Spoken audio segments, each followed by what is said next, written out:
the highway, you see signs that say help, other Dutch phrases that are they're basically just asking for the government to back off, and it's visible everywhere. The one of the main symbols that the farmers and the supporters are using to show that they're in distress is that they're flying the flag upside down. So they're flying the Dutch flag upside down. I mean, you cannot be in the Netherlands right now and not ask questions as to why are you seeing these things. But I think at the end of the day, most people are aware, whether you're in Amsterdam or you're in the north part of the country, most people are aware that there's something strange going on, there's something weird going on. But at the same time, some choose to ignore it until it hits them right in the face. But overall, I think most people here in the Netherlands understand that there's something strange happening. It feels like Canada and the trucker convoy, where the entire establishment was trying to downplay them. The media had nothing but hatred for them, and the media spent more time denouncing independent journalists like you and Lewis and Katie Davis-Court, who was seconded to us from the Post Millennium, than they do actually reporting the story. It's almost like they hold the opposition to account rather than holding the government to account. It felt like that.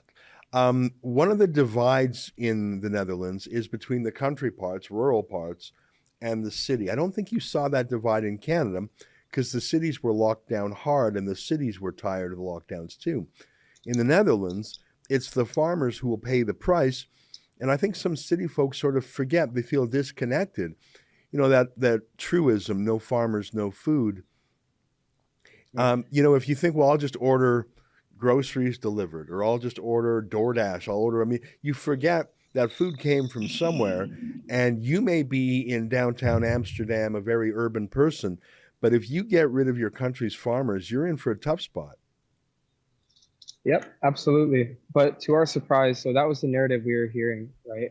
And it is true to a certain extent that a lot of the people in the north, in Friesland area, different parts of the country that are about hours drive, that are a little bit far outside of Amsterdam, they believe that the city folk don't exactly understand what's happening. They don't, like you said, they don't understand where their food is coming from. That's definitely true. There is people like that. We're going to have a streeters video where we go around talking to people in the city of Amsterdam. And you're going to see that some people, one of the questions I ask is, what do the farmers do if they are out of business, if these new environmental policies wipe them out? What do they do? Because it's not just about money for them, right? It's a way of life. They don't know anything different.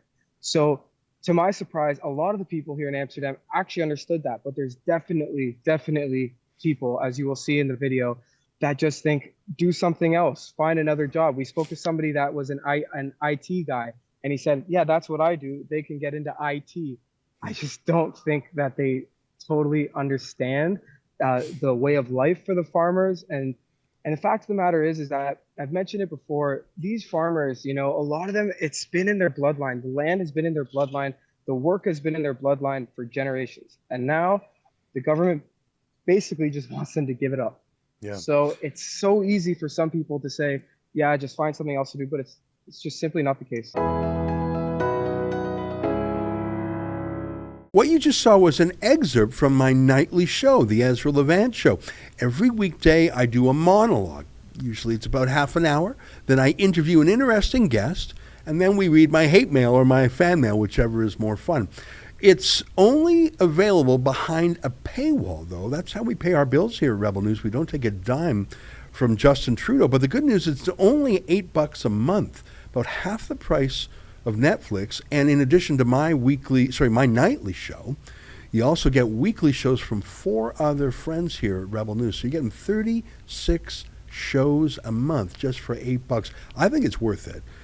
And even if you're not quite sure, do it anyways, because we rely on viewers like you to keep us free and independent. I promise you I'll never take a dime from Trudeau. Just go to rebelnewsplus.com and click subscribe. Thanks.